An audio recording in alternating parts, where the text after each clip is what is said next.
November 30th, 2003, the day Girish and Shubha, residents of Bengaluru, India, got engaged. Their families were overjoyed, and preparations for the upcoming wedding were in full swing. But amidst this celebration, an unthinkable tragedy struck. Just days after the engagement, the family's dreams turned into nightmares. Their beloved son was found dead, his lifeless body discovered under mysterious circumstances only 4 days after the engagement. What happened to Girish? Who could commit such a heinous act? Where are the culprits now? And most importantly, how was this baffling case solved? Join us as we delve into every twist and turn of this chilling case in today's video. A crime that shook Bengaluru to its core, meticulously planned, shrouded in conspiracy, and executed with chilling precision. But the relentless efforts of the police ensured the killer was brought to justice, solving this mystery in a commendable manner. This gripping tale revolves around 2 individuals, 27-year-old software engineer B.V. Girish and 21-year-old law graduate Shubha Shankar Narayanan. In 2003, Shubha was a student at Bengaluru's prestigious BMS college. Their families had been friends for over 15 years and decided to unite their children in marriage. On November 30th, 2003, a grand engagement ceremony marked the beginning of their journey together. The wedding was set for April 2004, and everything seemed perfect. But behind the scenes, a sinister plot was unfolding. Amidst the wedding preparations, Girish and Shubha grew closer, frequently meeting and talking. On December 3rd, 2003, Shubha invited Girish to dinner. After finishing work, Girish picked her up on his scooter. Before leaving, he assured his family he'd be back by 10 p.m. But 10 p.m. came and went, and Girish didn't return. His family, anxious and worried, began to sense something was terribly wrong.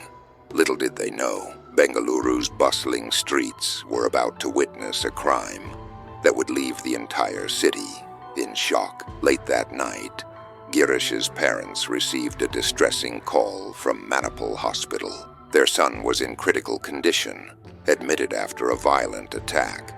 Panic set in as they tried to piece together what had happened. Desperate for answers, they called Shubha, who delivered a shocking account. While returning home from dinner, she and Girish were ambushed by a group of robbers. In the chaos, Girish was brutally attacked and left gravely injured. Shubha and Girish's parents rushed to the hospital, clinging to hope. But their worst fears were realized when the doctors, despite their best efforts, couldn't save him. At 8:05 a.m. on December 4th, 2003, Girish was declared dead. Just 4 days after his engagement, his life had been cut short on a tragic, violent turn of events. For Girish's family, the loss was shattering. Their dreams of his wedding now transformed into the heartbreak of planning his funeral. On that same fateful day, Girish's father, Venkatesh, filed an FIR at the Viveknagar police station, determined to find answers and justice for his son. The investigation began immediately, and the only lead the police had was Shubha, an eyewitness to the horrifying events of that night. In her statement, she recounted how the two had enjoyed dinner at an upscale restaurant in Bengaluru and were heading home. As they crossed to Airview Point on Ring Road, their evening turned into a nightmare. What happened that night? Who were the culprits behind this heinous act? And how did the police uncover the truth? Stay with us as we dive deeper into the chilling twists and turns of this case and the relentless pursuit of justice. Don't forget to like, share, and subscribe to our channel for more gripping true crime stories. Shubha requested Girish to stop at the Airview Point, a spot known for offering a clear view of flights landing and taking off from the Hal airport. According to Shubha's statement, Girish agreed to her request and stopped his scooter there. The two stood watching the view for a while, enjoying the moment. However, as per Shubha's account, they had barely been there for a short time when a group of men approached them and attempted to rob them. Girish resisted the robbery, and in response, one of the attackers struck him forcefully on the left side of his head with a large iron rod before fleeing the scene. The blow rendered Girish unconscious on the spot. Shubha stated that after the attack, she sought help from passers-by. Eventually, a man driving by stopped his car and offered assistance. With his help, Shubha rushed Girish to Manipal Hospital and informed his family about the incident. The police found no inconsistencies in Shubha's statement, as similar incidents of robbery had been reported around Ring Road. Believing her account, they began investigating the case from the robbery angle. Weeks of investigation passed, but the police struggled to find any substantial leads. During this time, the police learned that Girish had been engaged to Shubha just 4 days before his death. To gain a deeper understanding of the case, the officers decided to review the engagement video. While watching the footage, a senior officer observed that Shubha appeared unusually withdrawn and lost throughout the event. The officer also noted that Shubha's behavior at the hospital and during questioning seemed odd.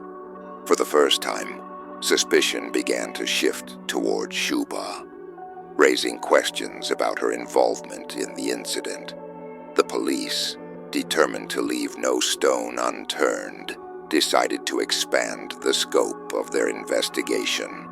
In 2003, mobile phones weren't as common as they are today, and analyzing call details wasn't a standard practice in police investigations.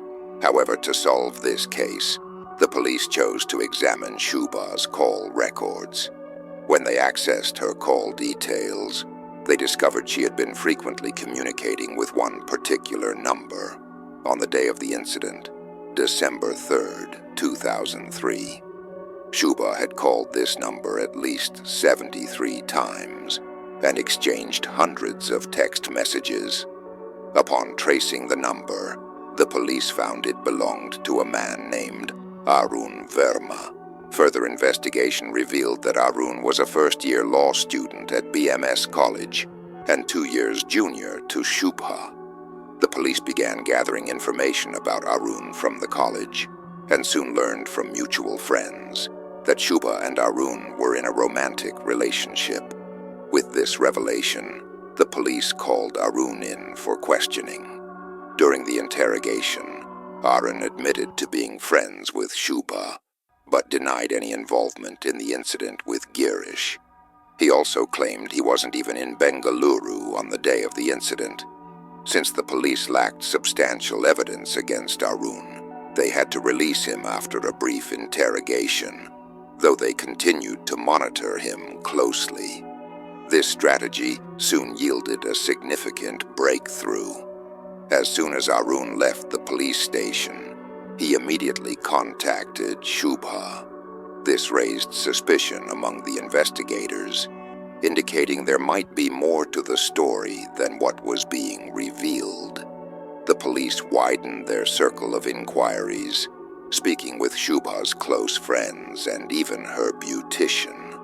The beautician disclosed that Shubha had been deeply unhappy before her engagement and had expressed her discontent even on the day of the ceremony.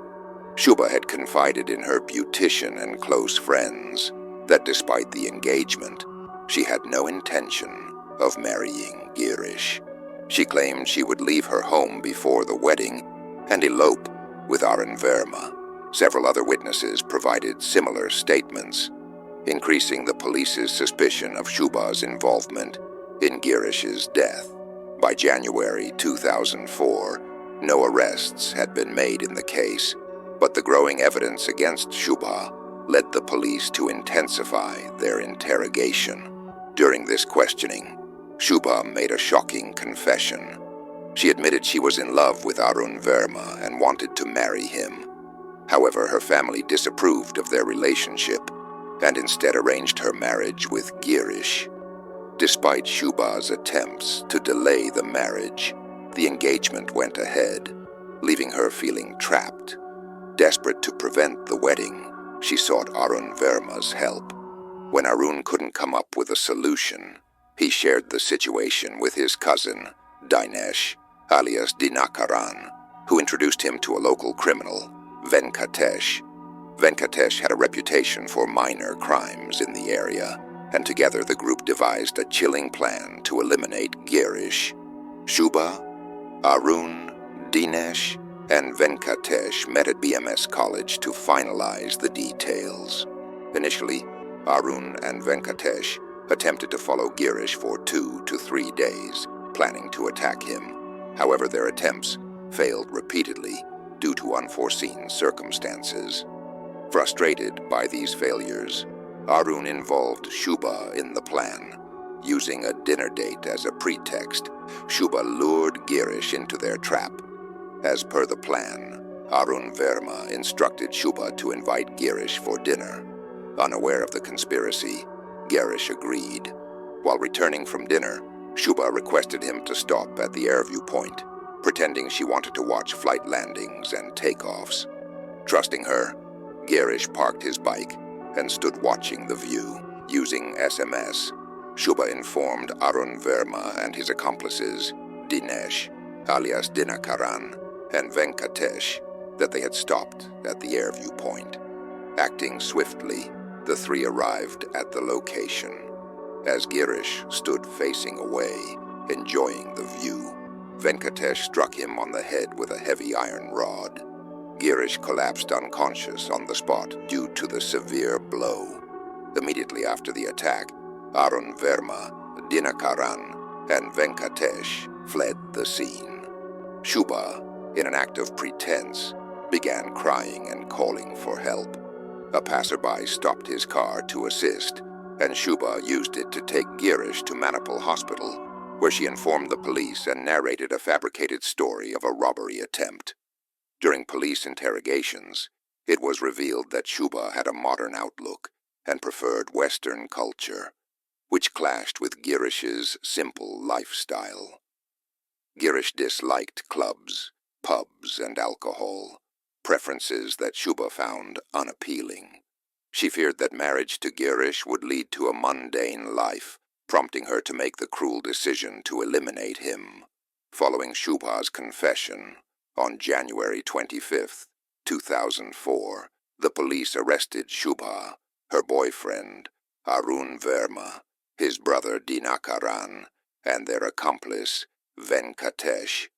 Based on their statements, the police recovered the iron rod used in the attack from a nearby forest. The police also recovered the rod used in the attack. The trial for this case began on February 25, 2004, at the Mayo Hall Court. However, just a few days later, the case hearing was abruptly halted, and the matter was shelved. Girish's father continued to fight for justice for his only son, but for 2 to 3 years, there was no progress in the case.